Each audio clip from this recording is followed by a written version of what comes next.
Boa tarde, bem-vindos à nossa 12ª aula de atividade remota. Estamos dentro da 4ª semana do mês de julho, na disciplina de Matemática 1. E nesta semana, nós iremos fazer a correção da atividade do PDF da aula passada, que englobava o assunto frações. Iremos dar continuidade ao estudo das frações, desta vez estudando a comparação de frações.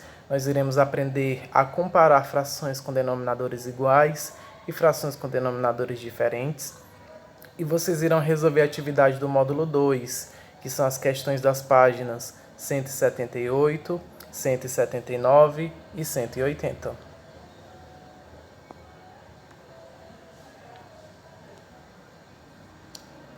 Pessoal, antes de iniciarmos a correção da nossa atividade do PDF, devemos lembrar que frações equivalentes significa que duas ou mais frações elas representam a mesma parte do todo. Embora tenhamos duas frações formadas por números diferentes, mas elas representam a mesma quantidade. Como vimos, por exemplo, a fração 1/2 e a fração 4/8. Sabemos que o meio representa a metade de 1, que é 5/10, e 4/8 também representa a mesma quantidade. Então, dizemos que meio e 4/8 são duas frações equivalentes. Também estudamos que, por meio da divisão e da multiplicação, podemos obter uma fração equivalente à primeira. Não esquecendo que o número que você usar para multiplicar ou para dividir o numerador deve ser o mesmo utilizado no denominador e que esse número tem que ser diferente de 0. Isso mesmo. Vamos ver aqui os exemplos. No primeiro exemplo temos 1/2. No caso, iremos usar a multiplicação, iremos multiplicar o numerador e o denominador dessa fração por 2. E iremos obter a seguinte: 1 vezes 2, 2, 2 vezes 2, 4. Então, ao multiplicar o numerador e o denominador da fração por 2, obtivemos a fração 2/4. Dizemos que 1/2 e 2/4 são duas frações equivalentes. Vamos ver mais um exemplo. Temos aqui 8/12. Iremos dividir o numerador por 4 e o denominador também por 4. 8 dividido por 4, 2. 12 dividido por 4, 3. Assim, nós obtivemos a fração 2/3. Dizemos que 8/12 é equivalente a 2/3, certo? Então, estudamos que é possível encontrarmos uma fração equivalente à primeira por meio da multiplicação e por meio da divisão, certo? Então, a primeira questão, ela pedia para você encontrar a fração equivalente à primeira, sendo que nessa questão a gente já tinha os números que íamos usar para multiplicar ou para dividir o numerador e o denominador das frações. No caso do item A, temos a fração 1/3. Vejam que tanto o numerador quanto o denominador está sendo multiplicado por 2. 1 vezes 2, 2. 3 vezes 2, 6. Obtivemos aí no numerador 2 e o denominador 6. Então, obtivemos a fração 2/6. Temos que 1/3 e 2/6 são duas frações equivalentes. No item B, temos 5/10. E tanto o numerador quanto o denominador estão sendo divididos por 5. 5 dividido para 5, 1. 10 dividido para 5, 2. Então, temos que 1/2 é equivalente a 5/10. No item C, temos 3/5. Vejamos que o numerador e o denominador está sendo multiplicado por 5. Não podemos nos esquecer que o mesmo número que usamos para multiplicar ou dividir o numerador tem que ser o mesmo usado no denominador. Logo, 3 vezes 5, 15. 5 vezes 5, 25. Obtemos a fração 15/25. No item D, temos 3/9 e o numerador e o denominador também estão sendo divididos por 3. 3 dividido para 3, 1. 9 dividido para 3, 3. Obtivemos aí 1/3.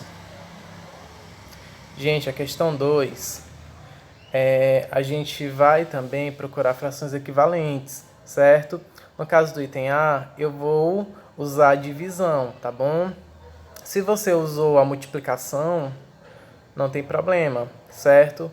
Mas aqui eu estou usando esse processo da divisão no item A. Eu vou dividir o 2 e o 12 por 2. 2 dividido por 2, 1.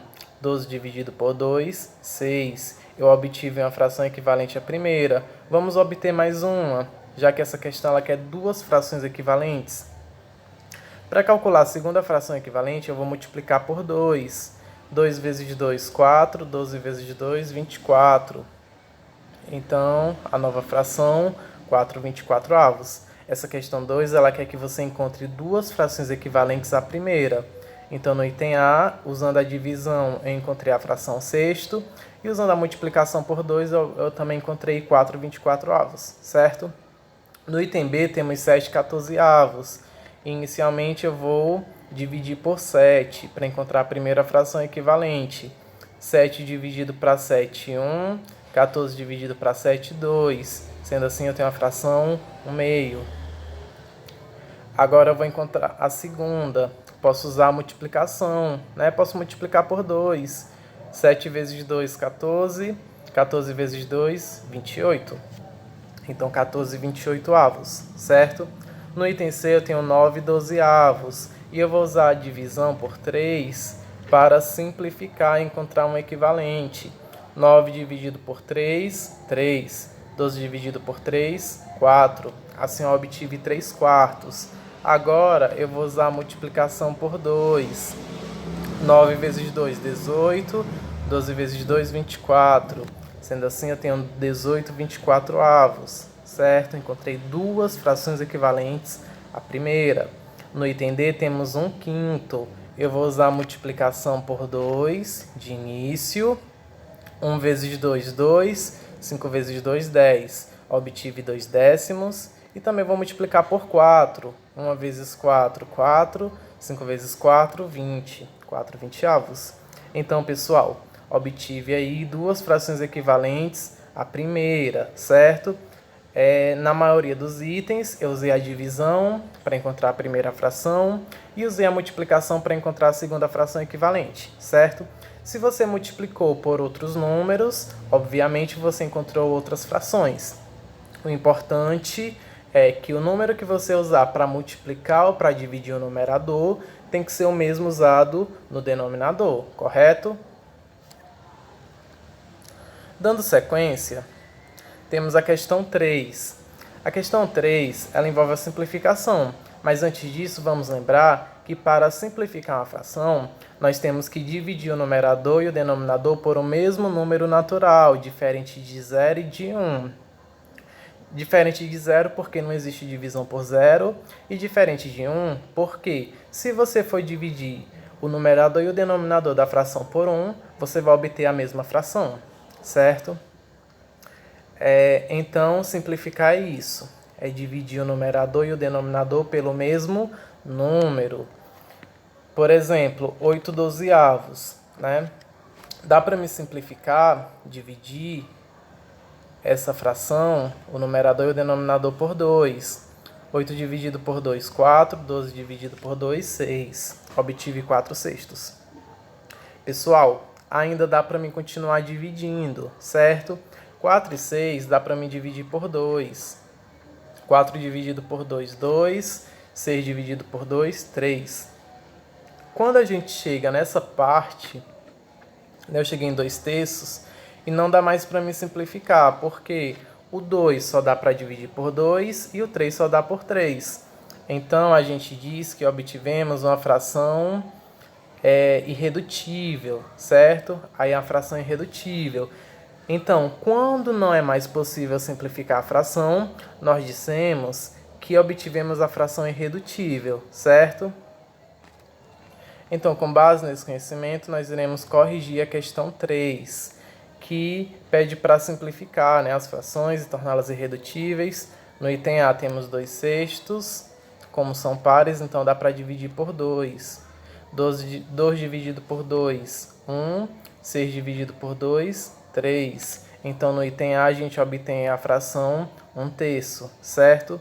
No item B, temos 4 dozeavos. Sempre que os números são pares, se você tem dificuldade na divisão, você pode começar dividindo por 2, certo? Se você já tem uma habilidade maior em dividir e consegue dividir por números maiores, então você pode dividir por números maiores, sem problema algum. Como no caso 4 dozeavos, eu vou logo dividi-los por 4, certo? Se você tem dificuldade na divisão por um número maior, você também pode começar dividindo por 2. No final, você vai encontrar o mesmo resultado. 4 dividido por 4, 1. 12 dividido por 4, 3. Assim, a gente obtém a fração irredutível 1/3. No item C, temos 8 décimos. É possível começarmos dividindo por 2, porque são números pares. 8 dividido por 2, 4. 10 dividido por 2, 5. Obtivemos aí a fração 4/5, certo? Na D temos 3 sextos. 3 só é divisível por 3. E 6 também é divisível por 3. Sendo assim, a gente vai simplificar essa fração por 3. 3 dividido por 3, 1. 6 dividido por 3, 2. Obtivemos aí a fração irredutível 1/2, certo? A questão 4, ela pede para a gente verificar se os pares de frações são equivalentes. Para isso, pessoal, a gente faz um x ligando o numerador e o denominador e a gente multiplica. Se encontrarmos dois resultados iguais, dizemos que essas frações são equivalentes. Se os resultados forem diferentes, então nós não temos um par de fração equivalente. Então, no item A, vamos ligar o 4 por 14 e vamos multiplicar. 4 vezes 14, 56. Agora iremos multiplicar os números que sobraram. Vamos ligar o 8 para o 7 e vamos multiplicá-los. 7 vezes 8, 56. Vejam, nas multiplicações encontramos o mesmo resultado. Quando achamos o mesmo resultado, nós dizemos que essas frações são equivalentes, certo? No item B temos 1/6 e 5/20. Vamos ligar o 6 para o 5 e vamos multiplicar. 6 vezes 5, 30, né? E 1 pelo 2. 1 vezes 2, 20. Então, encontramos aí dois números diferentes, 20 e 30. Como são diferentes, então elas não são equivalentes. No item C temos 3/8 e 9/24. Vamos ligar, né? 3 vezes 24, 72. E 8 vezes 9, que também é 72. Como os dois resultados são iguais, nós dizemos que essas frações são equivalentes. No item D temos 2 nonos e 6/18. Vamos ligar para multiplicar. 2 vezes 18, 36. 9 vezes 6, 54. Como os resultados não são iguais, então elas não são equivalentes. No item E temos 5 terços e 20 dozeavos. Vamos ligar, 5 vezes 12, 60. 3 vezes 20, 60. Como encontramos dois resultados iguais, então elas são equivalentes. Beleza? Galera, essa foi a correção das questões do PDF. O assunto da nossa aula de hoje é comparação de frações, onde vocês irão resolver a atividade do módulo 2 e também vocês irão aprender a comparar frações com denominadores iguais e frações com denominadores diferentes. Antes da gente iniciar essa explicação, eu quero chamar a atenção de vocês para a participação no grupo da turma, para socializar as principais dúvidas, e também na participação nas nossas lives, né, que acontecem através do Google Meet, que são os plantões Tira Dúvidas, certo? Então, pessoal, para comparar frações, temos frações com denominadores iguais e frações com denominadores diferentes. Quando os denominadores são iguais, a maior fração é aquela que tem o maior numerador, certo? Então, quando você vai comparar duas frações com denominadores iguais, a maior é a que tiver o maior numerador. Por exemplo, 7 nonos é maior que 5 nonos.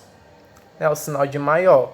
7 nonos é maior que 5 nonos.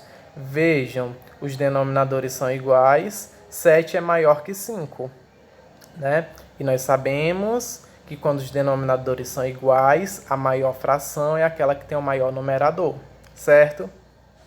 Quando os denominadores são diferentes, aí o processo realmente é diferente. A gente deve obter frações equivalentes com o mesmo denominador, ou seja, nós temos que igualar os denominadores das frações para poder compará-las. Por exemplo, 3/4 e 2/3. Nós temos aí duas frações com denominadores diferentes, então vamos procurar fração equivalente com o mesmo denominador para a gente poder comparar.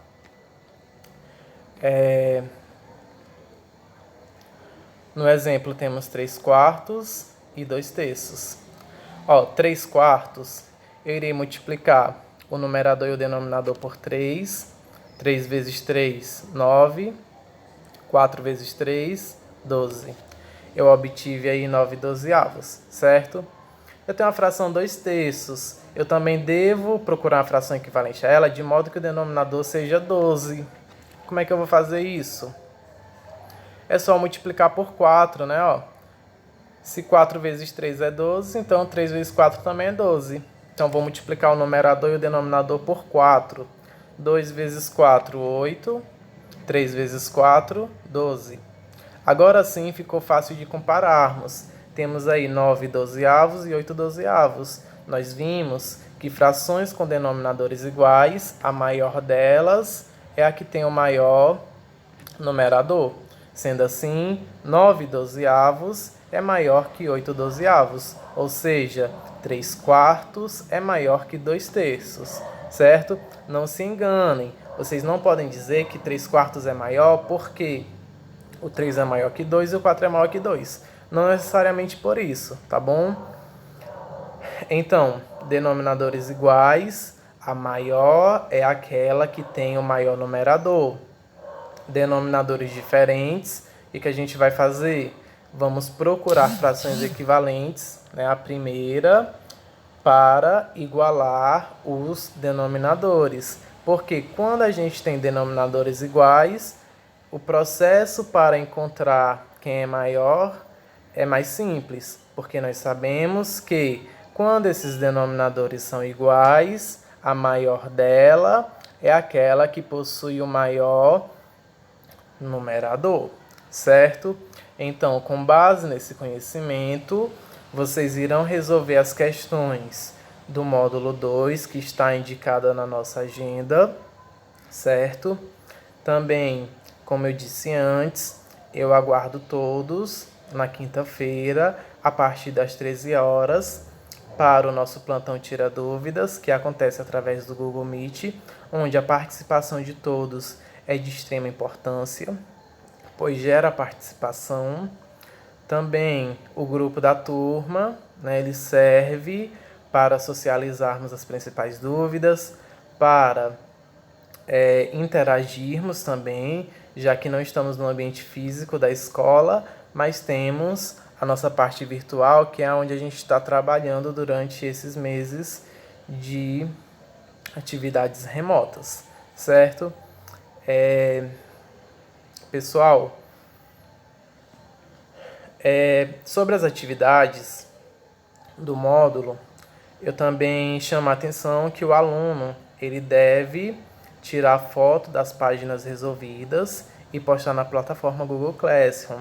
Tem alunos que não estão fazendo isso. Não é para enviar para o privado do professor através do WhatsApp, e sim através da plataforma. É justamente lá onde vocês vão enviar as atividades de vocês dessa semana, das semanas passadas também. Então, pessoal, eu agradeço demais a participação de todos. Até a próxima aula. Tenham todos uma excelente tarde, uma ótima semana e eu aguardo todos no nosso plantão quinta-feira.